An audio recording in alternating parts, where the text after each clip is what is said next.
Hello, Facebook, Instagram, and YouTube. We are live, and today we're going to be talking about crawling. Okay, so last week, if you missed that conversation, please go back. We were kind of just generically discussing how important milestones are. And so today, one of the milestones that got moved back was crawling. So let's jump into this and talk about that. Okay, so my grandmother was a teacher for 50 years, first grade teacher. She saw the impact. She could kind of, as a layperson, as a teacher, she could just kind of ID, maybe kids that didn't crawl, delayed crawl, all that fun stuff. She kind of had an idea. So she knew as a teacher that crawling was important. And so let's jump into this. So, when the guidelines get pushed back, meaning that they were set at a certain parameter, now they're moving it back to, I think it's 9 months and 9 to 10 months. I think I'd have to look again, but 9 to 10 months. So, when they're pushing it back 3, 4 months, in the first year of life, your brain is growing up over 200%. So you have to think there's kind of a timeline that the brain is trying to hit, right? Ideally, crawling by about 6 months, walking by about 12, all of this stuff. And so when you start pushing that back, ultimately, what does it impact? It impacts academics, social behavior, and all that other stuff. So, Heather, let's talk a little bit about crawling. In your experience, right? So, in your experience, when a parent comes in and they're talking about maybe some struggles their kiddos having, social, behavioral, academics, is crawling something that you bring up kind of in that intake? Like, did they crawl and what time frame? What do you discuss with your parents? Yes, we asked them if their kids crawled, did they crawl in the correct pattern? When did they crawl? How long did they crawl? Uh, all those kinds of things, because those are so tied to the integration of primitive reflexes, visual perception and processing, equilibrium, understanding spatial concepts, which are important for practically everything we do in life, social skills, personal space invasion, problem solving, and on it goes, reading, writing, math.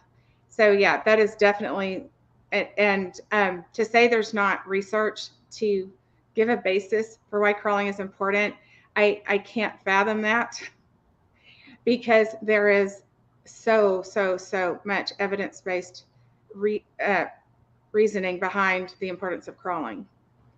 Yeah, I mean, there's cross motor patterns that are Yeah. developed. There's just so much that's involved with crawling that, um, and you're setting a foundation for other development that needs to occur on top of it. So to delay it or to alter it, and I get lots of parents. Crawling is probably one of the things that they don't really pay a whole lot of attention to unless it's really severely delayed, right? Like, if your kid's not crawling by 7, 8 months, parents, maybe 10 months, parents are like, okay, maybe why isn't the baby crawling? But also just alterations in crawling, right? Like you're not using a leg, or that's a pretty common one. Like lots of kids will only crawl with three of their limbs out of the four. They won't use their left arm or their right leg or something along those lines. Scooting on your bottom, Yep, that's a or big one. or army crawl. Yeah, so many different. And also, they bring that up, and they, oftentimes that's fairly common, right? That's fairly common, but not it's not ideal or normal. And so, but a lot of parents are kind of, like, oh, that's okay. That's a lot of kids do that, but explain in kind of in a broad sense why that alteration can be impactful, because a lot of parents are like, oh, they're crawling, they're not using the right leg for whatever reason, but that's okay, they're still crawling, right? Right. I mean, doing that is better than no locomotion.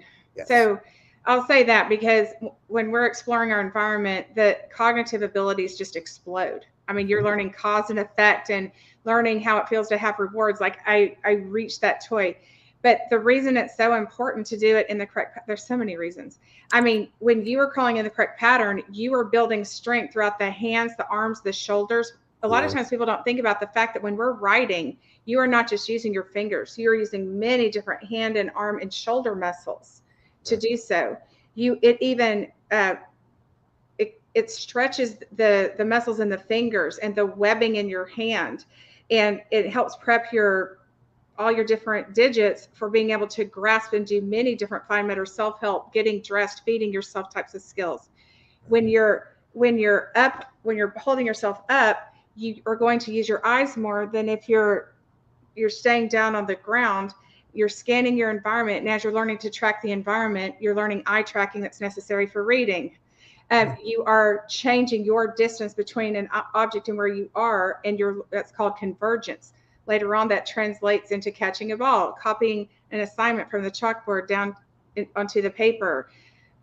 It's just, So many, right? so many. I mean, there are physiological things like it changes the shape of your hip flexors to get you ready for walking. It's strengthening the core, your equilibrium, rotation of your spine.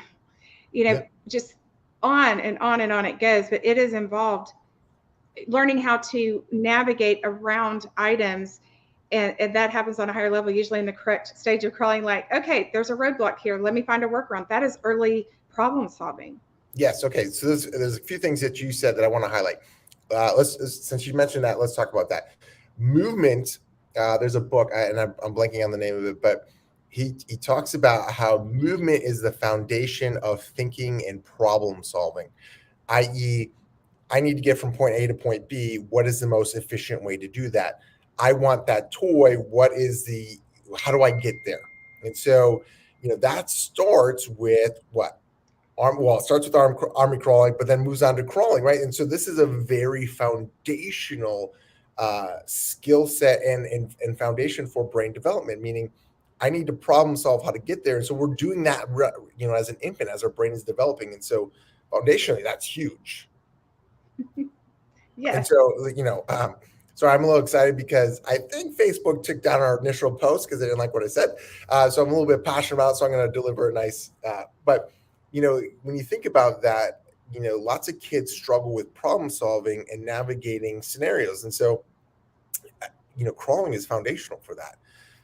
The other thing I wanted to mention is you talked about fine motor. Fine motor is really built off of gross motor. And gross motor is built off of center, right? So core strength, spine, all that stuff. And so you're developing that integrity, that strength, that conditioning when you're crawling. Yes. Yeah. And another thing about crawling is that when you're really using all four limbs, a couple of things. One is your hands are feeling a lot of different textures. You have kids with tactile sensitivities, and then they go into fight or flight, and then emotional behavior reactions to that. But their hands are touching dirt and grass and water, and they're feeling carpet, and they're feeling vinyl or wood floors. That is giving so much information. The more sensory input we can have, the more these infant survival mechanisms go away, and we start acting with intent instead of living in an anxiety or survival state. And when I'm more intent, that I'm more present, I learn joint attention and engagement. But the other thing too is when we talk about cross-body coordination, I understand why it's not intuitive unless you live in this space like we do, about why does it matter to be able to use both sides of your body in complementary but opposing actions. I mean, of course we need it to get from point A to point B, but also just from a cognitive standpoint to understand that when the eyes team together for reading, writing, navigating traffic, I mean, all kinds of things, to understand why it is not safe to walk out into the road. I mean, this is a safety thing also, understanding things that I shouldn't do this on the top of the stairs. It might be safe to do it on the flat surface on the ground. But it's just... There's a lot. It's a lot. But when we use both sides of our bodies, aside from that, I mean, we have to have eye teaming. Our ears have to work together. We have 7 auditory pathways that communicate between the two hemispheres. Right. And when kids can only pay attention to one ear or the other at a time, they can't filter sound. Then they're distracted, they're overwhelmed, etc. It makes it hard to learn attention, where you learn what is relevant and what is irrelevant right now, so that you can turn up and down the correct volume, different dials. I have one volume dial. When you're writing, you stabilize the paper with your non-dominant hand, and you cross the midline of your body to go left to right across the page. Some kids can do fine with single words because they're not having to do this motion, or they can draw. That is different from writing. Right. So bilateral coordination is more than just it's not just a sports skill. And I think that's a big eye opener when I'm sharing that with parents. It's so important to know that. 100%. And, so this plays into everything, right? Because, when you use your right arm, technically your lower left back fires as a countering mechanism. So when you don't ever think about this, but when you go to get a glass of water or a gallon of water, whatever you may be grabbing, you grab. I'm right-handed, so you grab it with your right hand. Your lower left back has to counter, and so you have this this countering mechanism. And so you think about if not all the kids, most of the kids that come in are real clumsy. They have gait and motor, issues, and so you have to think about how this is all like just interconnected throughout their life, right? Yeah. You think, okay, well, if they skip crawling or they had alter crawling out, that's okay. They started walking. Well, ultimately it's impacting that. I always kind of joke with the dads that come in and hurt themselves. I'm like, you picked up a pen and hurt yourself. Well, why is that? There could be some truth to that. Maybe the dad did not develop this because he didn't crawl appropriately, whatever it may be. And so this has a lifelong effect, and you may see it in academics, you may see it in social behavior, it may be the mom who has migraines or the dad who has low back pain, but ultimately this has an effect and will impact you somewhere along the line. So very, very important. Yeah. Just so everybody knows, we have this band of fibers that connect the left hemisphere and the right hemisphere. It's called the corpus callosum. And crawling makes that just explode in development. And we must be able to use the left and right hemisphere must work as a team. Let's say the left hemisphere is the quarterback, the right hemisphere is the wide receiver. Like both have to be working in order to complete that pass. We have to have the front and the back of the brain working together. We have a lot of kids who have a lot of critical thinking abilities. They can't access them sometimes because the cerebellum that's helping with that isn't getting the message to the prefrontal cortex for all of these higher level skills like attention, impulse control, emotional regulation. This impacts neurochemicals that are reward chemicals, dopamine production. You want a natural dopamine production that doesn't come from a pill. Having the right coordination can help with that. Oxygen, blood flow, glucose. It's just undeniable. All parts of the brain must be communicating. Brain connectivity. Dr. Thomas Enzel, former director of the National Institute of Mental Health, when he spoke at Stanford in, I think it was 2014, like, come on, people, catch up to what research has been showing us for decades. Right. It is all about brain connectivity. And that brain connectivity, the biggest way we grow that in the early years is our sensory motor experience. Yes, there's a strong tie between that middle bridge, right, between the left and right hemisphere. And I mean strong tie between your neurodevelopmental diagnoses, right? Like they've shown that the bridge is not as strong in autism, ADHD, and some other mental health diagnoses. And so that connection, though, is developed through crawling, right? That's part of that development, right? And so that's huge. And so, as a whole, we're looking at the whole brain, like how is the brain communicating left to right, front to back, inward, outward, medial to lateral, all that fun stuff. And so really, when we see symptoms, there is some sort of communication problem in different parts of the brain. So very, very important. And crawling is absolutely 100% fundamental for that. So yeah. And when you're crawling, you are so kind of evenly using the top, and we talk about left and right a lot, but you're also using the top and bottom half of your body together. When you're walking, your arms are swinging, but when you're crawling, so much of the work is in the front of the body. The legs are working also. So the way we get all of the brain connections going that we want to is to make sure the left and right are working together, and the top and bottom, and even the front and the back, as far as back muscles, ab muscles, and all planes of the body must be working together to get all the communication in the brain that needs to happen. And the correct form of crawling accomplishes that kind of like almost nothing else, really. Yeah. And then just to highlight this, it also helps with balance, right? Like you're kind of working your way on the coordination and the balancing of the system, right? Because if you're on 2 points, that's less than 4, right? And when you're arm crawling, you're just on your belly, right? So we're working our way towards getting our vestibular, ocular, and all that stuff connected and communicating. And so lots of my kids with ADHD, autism, or whatever they may have balance and coordination concerns. So I am immediately asking, how did they crawl? When did they crawl? Did they scoot? Did they only arm crawl? Did they go right to standing? Because all of this is very vital for understanding their brain development and some of the symptoms we see. Yeah. if you see, we learn rhythm and timing in our body first, and that translates into not being time blind, to having a sense of time in the brain. That is part of time management, prioritization. If you have disorganization in the brain, the parts aren't working together, you might see sort of, uncoordinated motions. Then it's uncoordinated up here. There really is a physical manifestation that then translates into a cognitive piece.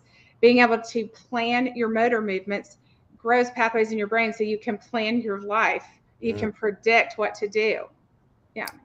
Dysmetria of thought. So the inability to coordinate movement through muscle control, through neurology, ultimately can lead to dysmetria of thought, which is uncoordinated thought, which is pretty wild when you sit back and think about it, right? Like that was, no one would have thought that or imagined that, probably 60 years ago. The research is starting to age a little bit, but in the 70s they were seeing that, in the 80s, and it's just every decade, it's just more and more research affirming that proper movement in a timely manner, in a proper timeline, is absolutely crucial for thought process, emotional regulation, and all that stuff. So, okay, Heather, I think we've hammered this point pretty hard here for the most part.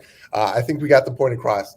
Crawling is vital. It is very important. Proper crawling at the proper time is absolutely fundamental for neurodevelopmental. So that is why tons and tons of research connect developmental coordination disorder or dyspraxia or apraxia with learning differences, dyslexia, ADHD, autism, with or without diagnoses, those types of struggles. Yes. Over and over, it is found in the research.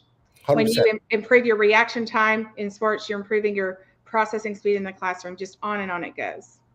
Yeah, it's amazing. And so, when we both read the CDC guidelines, which I think they pushed it back to about 8 to 9 months.